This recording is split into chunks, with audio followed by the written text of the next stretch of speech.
এক ফকির ও নবীজি সাল্লাল্লাহু আলাইহি ওয়াসাল্লাম এর ঘটনা।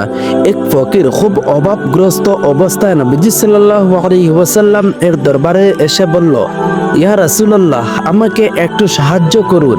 নবীজি সাল্লাল্লাহু আলাইহি ওয়াসাল্লাম বললেন, তোমার ঘরে কি কি আছে? তখন ফকির বলল, একটা পুরনো কম্বল আছে আর একটা কাঠের পেয়ালা যেটা দিয়ে পানি খাই, এছাড়া আর কোনো কিছু নেই। নবীজি সাল্লাল্লাহু আলাইহি ওয়াসাল্লাম এই ফকিরের কাঠের পেয়ালা এবং কম্বল এগুলো বিক্রি করে দিলেন। কিন্তু নবীজি সাল্লাল্লাহু আলাইহি ওয়াসাল্লাম এমন কাজ কেন করলেন এই ফকিরের সাথে? চলুন এবার আমরা পুরো ঘটনায় চলে আসি। একদিন এক গরিব ফকির রাসূল সাল্লাল্লাহু আলাইহি ওয়াসাল্লাম এর দরবারে এলেন। ফকির এমন ভাবে আসলো, তার পরনে ছিল ছেঁড়া জামা, মুখে ক্লান্তির ছাপা। তিনি বললেন, ইয়া রাসূলুল্লাহ, আমি অভাবগ্রস্ত, আমার ঘরে কিছুই নেই, দয়া করে আমাকে একটু সাহায্য করুন। তারপর নবীজি সাল্লাল্লাহু আলাইহি ওয়াসাল্লাম তখন তার সাহাবীদের দিকে তাকালেন এবং সাহাবীদেরকে জিজ্ঞেস করলেন, তোমাদের কারো কাছে কি কোনো অতিরিক্ত সম্পদ আছে যা এই ফকির ভাইকে সাহায্য করতে পারো? কেউ কিছু দিল, কেউ একটু খাদ্য বা কাপড় দিল। এরপর নবীজি সাল্লাল্লাহু আলাইহি ওয়াসাল্লাম নিজ হাতে সবকিছু ওই ফকিরকে দিলেন।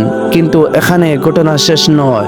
নবীজি সাল্লাল্লাহু আলাইহি ওয়াসাল্লাম জিজ্ঞেস করলেন, তোমার ঘরে কি কি আছে, এমনকি কোনো ছোট কিছু? তখন ফকির বলল, একটা পুরানো কম্বল আছে আর একটা কাঠের পেয়ালা আছে যেটা দিয়ে পানি খাই। নবীজি সাল্লাল্লাহু আলাইহি ওয়াসাল্লাম বললেন, তা নিয়ে আসো। নবীজি সাল্লাল্লাহু আলাইহি ওয়াসাল্লাম বললেন, তা নিয়ে এসো। ফকির তা নিয়ে এলো। নবীজি সাল্লাল্লাহু আলাইহি ওয়াসাল্লাম সাহাবীদের মাঝে দাঁড়িয়ে তা নিলামে তুললেন। বললেন, কে কিনবে এই দুটি জিনিস? এক সাহাবী 1 দিরহাম দিলেন।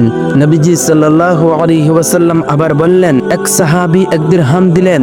নবীজি সাল্লাল্লাহু আলাইহি ওয়াসাল্লাম আবার বললেন, আরো কেউ দেবে? অন্য একজন 2 দিরহাম দিলেন। নবীজি সাল্লাল্লাহু আলাইহি ওয়াসাল্লাম সেটা তাকে দিলেন। তারপর নবীজি সাল্লাল্লাহু আলাইহি ওয়াসাল্লাম ফকিরকে বললেন, এই 2 দিরহামের 1 দিরহাম দিয়ে খাদ্য কিনে তোমার পরিবারের জন্য নিয়ে যাও, আর 1 দিরহাম দিয়ে একটি কুটার কিনো এবং কাঠ কেটে বাজারে বিক্রি করো। ফকির তাই করলেন। কয়েকদিন পর ফকির ফিরে এসে বললেন, ইয়া রাসূলুল্লাহ, এখন আমি সচ্ছল, আমি নিজে উপার্জন করছি, আর কারো কাছে চাইতে হয় না। নবীজি সাল্লাল্লাহু আলাইহি ওয়াসাল্লাম হেসে বললেন, এটাই তো উত্তম। নিজের হাতের উপার্জন আল্লাহর কাছে সবচেয়ে প্রিয়। প্রিয় বন্ধুরা, এই ঘটনাতে আপনারা কি শিক্ষা অর্জন করতে পারলেন এবং এই ঘটনাটা আপনাদের কাছে কেমন ইন্টারেস্টিং হয়েছে তা কমেন্ট বক্সে জানাবেন। আর নেক্সট ভিডিওর জন্য আপনারা ওয়েট করবেন।